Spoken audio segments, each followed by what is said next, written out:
ზოგს ეშინია მშობელს, რომ გვიან ეწყება, აქვს ან ჯერ არა აქვს შვილს მენსტრუაცია, როცა უკვე თანაკლასელებს, თანატოლებს აქვთ, ხო? აი ეს რომ განვმარტოთ ჩვენს მსმენელს და მაყურებლებს, ნორმალური ასაკობრივი ფარგლები რა არის მენარქესი და როდის შეიძლება უკვე ვიფიქროთ ამენორეაზე, რაც ნიშნავს მენსტრუაციის არ ქონას. კი ბატონო. მენარქე, ანუ ზედაზღვარი მაინც არის 15 წელი, თუმცა ესე განსაზღვრული არ არის, იმიტომ რომ ძალიან ბევრი ფაქტორი არის, გენეტიკური ფაქტორები, გარემო, მაგალითად ის რომ ჩრდილოეთის ქვეყნებში, Nordic countries-ს ვეძახთ ხა სკანდინავიის უფრო გვიან ეწყებათ მენსტრუალური ციკლი, მენარქე პირველი მენსტრუალური ციკლი, ასევე თბილ ქვეყნებში უფრო შეიძლება მალე მოხდეს დამწიფება რეპროდუქციული და იქ ასე ვთქვათ ესტროგენის დონე მაგალითად შავკანიან მოსახლეობაში ასევე უფრო მაღალია.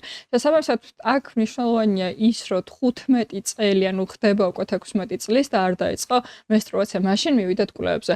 ასევე მეორე საკითხი არის, რომ ეს მეორეული სქესობრივი ნიშნები ხო, ძუძუს ზრდა, ძუძუ რო გაიზრდება ტენერის შკალით მესამე საფეხურზე, აქედან უკვე წელიწადნახევარში ველოდებით მენარქეს. ანუ მნიშვნელოვანია, ამიტომ თვითონაც მშობელმა შეისწავლოს ეს ტენერის შკალა, როგორც პედიატრები აფასებენ თავის გარშემოწერილობას, სიმაღლეს და წონის ზრდას, ისე ფასდება პუბერტული განვითარების ნიშნებით. შესაბამისად, ძირითადად პუბერტატის დაწყებიდან პირველი ქალებში იწყება ძუძუს ზრდა, თუმცა ეს ყოველთვის ასე არ არის.